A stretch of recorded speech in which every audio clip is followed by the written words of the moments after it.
Merhaba severler. Yepyeni bir OSM videosuyla yine karşınızdayım. Evet, bu ay bayağı güzel gidiyoruz. Hem gerek FM olarak hem gerek OSM olarak gerek Telegram kanalı olarak güzel bir etkileşim var. Sağ olun, var olun. İyi ki varsınız. Like at, abone ol, hipi puanı unutma. Şimdi bugün sizlere 4-2-3-1 anlatacağım arkadaşlar. Şimdi taktiğe geçmeden önce çok fazla aynı sorular geliyor. Yine ben dediğim gibi bir rehber olsun amacıyla bakın 4-5-1, 5-4-1, 6-3-1, 5-2-3, 5-3-2 gibi defansif taktiklerle gelen rakibe karşı bak burada anti taktikler var. Abi tıklayacaksın, izleyeceksin. Ya var ya hazır reçete var onu bile izlemeye üşeniyorlar cidden. Yani bazen Telegram grupta da denk geliyor. Abi bir üstteki soru sormuş. 4-3-3 geliyor ne yapayım diye. Video önermişim. Bak video burada duruyor. Bir satır altına aynı sorunun başka bir versiyonu başka biri soruyor. Ya zaten yukarıdaki adam aynı soru sormuş. Seninki Ali, 12 Veli. Neyse. Evet. Ama Allah'a şükür en azından o kitle gitti. Evet burada güzel bir 5-3-2 anlattık. Mesela Mayıs ayı harbiden çok da güzel dobra dobra gitti. Dolu dolu gitti. 4-3-3'lerimiz var. Yenilmezlik taktiğimiz. Hatta yenilmezlik taktiğin 4-2-4'lüsünü çektiler. O konu bile çektim. Bol gol atmak için. Bak 2 maçta 7-0 bitti. Bir de şöyle bir şey var. Taktik harbiden mükemmelmiş. Ben berabere kaldım. Ya zaten video izlesen kime ne zaman kullanmalısın onu öğreneceksin ama gereksiz gördüğün için senin verdiğin değere göre de sonucu benim için gereksiz, kusura bakma. Çünkü sen o videoyu dinlesen o taktiği kullanmazsın.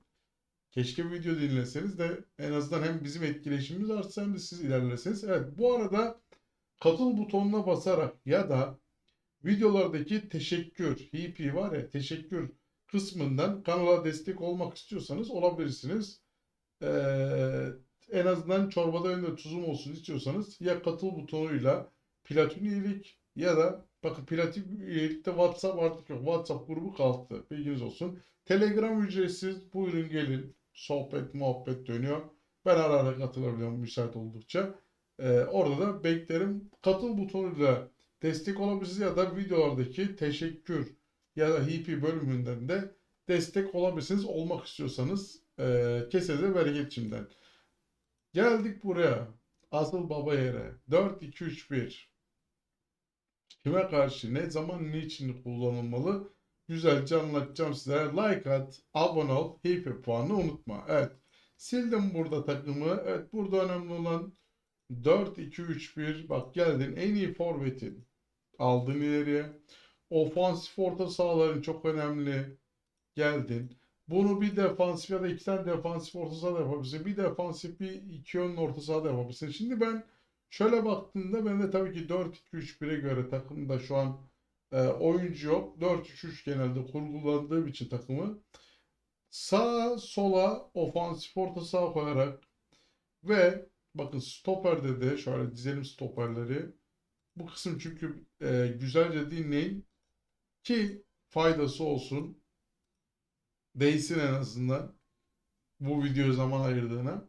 Evet burada sağ bek ve pardon sağ orta saha ve sol kanat orta sahada ofansif orta saha. Yani şöyle de yapabilirsin. Ama burada ilk önce ofansif orta sahamız çok önemli. Bak burada güzel bir kurgu da var aslında. Bir ofansif aslında tam böyle 4-3-3 A'nın benzeriyim ama tam da istediğim şekilde uygun. Bir defansif orta saha, bir iki ön orta saha ve 3 tane ofansif orta saha. Varsa orijinal sol kanat sağ kanat. Dengeli takım çok önemli. Bak mesela burada 104, 105, 103 ve 95. Bak mesela 8 rank düşük. Mesela burada dengesizlik var. Burada sıkıntı yaşayabilirsin. Sıkıntı yaşamak için güzelce takımını dengeli kurmalısın. Şu an mesela benim takım için bu bir sıkıntı. Tabii rakibe de bağlı. Rakibine arandaki puan farkı vesaire rank farkı. Rakibin taktik bilgisi hepsi de çok önemli. Kimse kusura bakmasın. Sadece taktikte olmuyor. Takımda oynuyor. Kaleyi görünce vur oynayacağız. Mevkiler sabit şu an. Bak anlatacağım iki şekil var dikkatli dinle. Sarı hakemde agresif. Hatta hepsinde sarı, mavi, yeşil çok agresif. Diğerlerinde normal.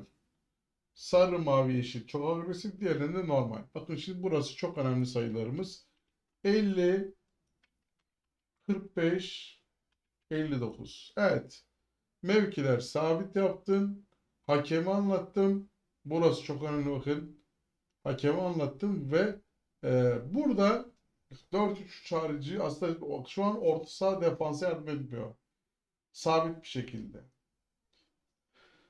Bunu ev sahibiyken bir iki tık yüksek olduğumuzda, deplasmanda 3-4 rank yüksek olduğumuz rakiplere karşı evde deplasmanda kullanabiliriz. Ama hangi takımlara? Ofansifken yani oyun planı, paslı oyun ve kale ne onun adı? Kanatları kullanan oyunculara ev sahibiyken bir 2-3 rank 4 rank yüksek olduğumuzda bu şekilde kullanabiliriz. Eğer yine aynı rakiplere karşı defansın benimki gibi sıkıntılıysa o zaman orta saha defansı desteklesin. Bu şekliyle oynayın ki defansa destek olun. Ama dengeli bir takım var. Mesela o 95'lik yerine 104'lük oyuncum olsaydı benim o zaman orta saha sabit oynayacaktı. Bu şekilde çıkacaktım.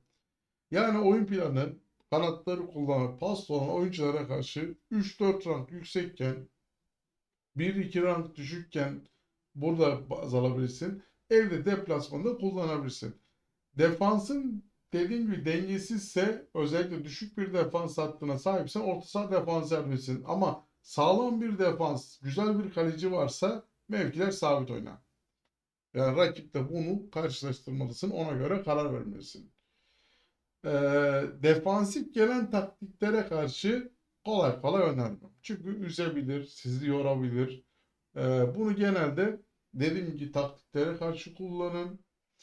Hatta daha da böyle yüksek ama ben 4-2-3-1 oynamak istiyorum kardeşim diyorsanız da bak bu şekilde 66, 58 ve ne onun adı 65 şeklinde mevkiler sabit halde sarı burada ne yapacaksın? Hakem bu sefer yeşil mavi çok agresif.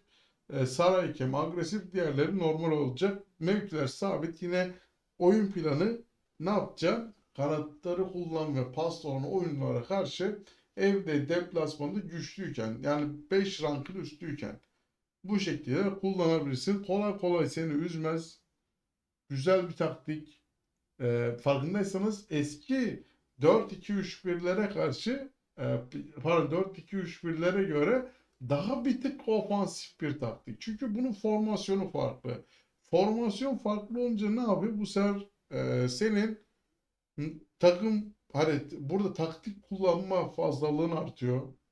Özellikle forvetlerin cezalıysa ama tabi burada orta sahan dengeli olmalı. Şimdi 5 tane orta sahayla oynuyorsan sağlam orta sahadan bahsediyorum. Yani ben olsam oynamam ya 4-4-3-3 oynarım. 4-4-2'yi seçerim. Ama ben 4-2-3-1'i kolay kolay tercih eden ya ben defansif taktikleri zaten karakter olarak bir kere seven biri değilim ama mecburuz çekmeye, mecburuz sunmaya. Çünkü bunlar da çok fazlasıyla kullanılıyor. Taktiklerimi ekip savaşlarında kullanmanızı istemiyorum. Ekibinizin taktiklerini kullanın. Ekibinize saygısızlık olmasın. Ekibiniz sizin için geliştiriyorsa, oradan buradan alıp da üstüne biraz da koyup da sizlere sunuyorsa ekibinizin emeğini çöpe atmayın. Ben yaklaşık herhalde 4 ay 5 aydır ekip savaşlarına katılmıyorum. Turnuvalara girmiyorum. Ama Telegram'daki kardeşlerimle beraber bir lig kuracağız. Katılmak isteyen varsa gelebilir ama gelmeyin. Çünkü orada bayağı açtığımızdan belli varsa bunun için gelmeyin. Tabii ki gelin. Sohbet muhabbet var. Zaten herhalde ligimiz dolmak üzere arkadaşlar. Güzel kapışmanın bol olduğu ve kaçanın olmadığı bir lig olacak. Tabii ki bunun videoları da gelecek. Sunumları da gelecek. Onlar için de keyifli olacağına inanıyorum. Evet benden bu kadar. Güzel bir 4-2-3-1 beklentinin belki değişik bir modeli geldi ama 4-2-3-1'i her zaman defansif olarak değil de ofansif olarak da bu şekilde kullanabilirsin. Like at, abone ol, hipi unutma. Hadi eyvallah.